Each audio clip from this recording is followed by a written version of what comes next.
જેતપુરમાં આજે ધારાસભ્ય જયેશ રાદડિયાની અધ્યક્ષતામાં ભવ્ય તિરંગા યાત્રા યોજાઈ। રાજકોટ જિલ્લામાં હર ઘર તિરંગા અંતર્ગત આઝાદીના રંગમાં રંગાયું છે। ત્યારે જેતપુર, ધોરાજી ઉપલેટા, જામકંડોરણા, ગોંડલમાં પણ પ્રશાસન દ્વારા ભવ્ય તિરંગા યાત્રા યોજાઈ હતી। રાજ્ય સરકાર દ્વારા 15મી ઓગસ્ટ આઝાદીનો દિવસ હોય હર ઘર તિરંગાનું આયોજન કરવામાં અને પ્રશાસન દ્વારા શહેરોમાં ભવ્ય તિરંગા યાત્રાનું પ્રસ્થાન ગુજરાતના મુખ્યમંત્રી દ્વારા કરાવવામાં આવેલ।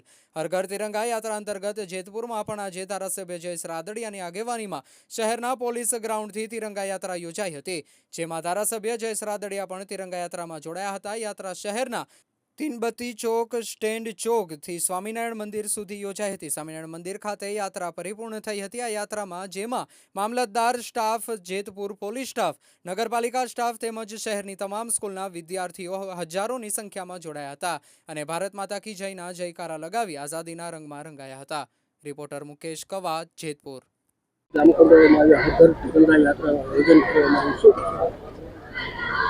દેશના પ્રધાનમંત્રી નરેન્દ્રભાઈ મોદી દ્વારા સમગ્ર દેશની અંદર 15મી ઓગસ્ટથી પહેલાં સમગ્ર દેશની અંદર હર ઘર તિરંગા અને દરેક તાલુકા મથકોએ તિરંગા યાત્રાનું ભવ્ય આયોજન કરવામાં આવ્યું છે। જેના ભાગરૂપે આજે જેતપુર નવાગઢ નગરપાલિકા અને જેતપુર તાલુકા વહીવટી તંત્ર દ્વારા આજે જેતપુરના આંગણે જેતપુર શહેરમાં ભવ્ય તિરંગા યાત્રાનું આયોજન થવા માટે જઈ રહ્યું છે।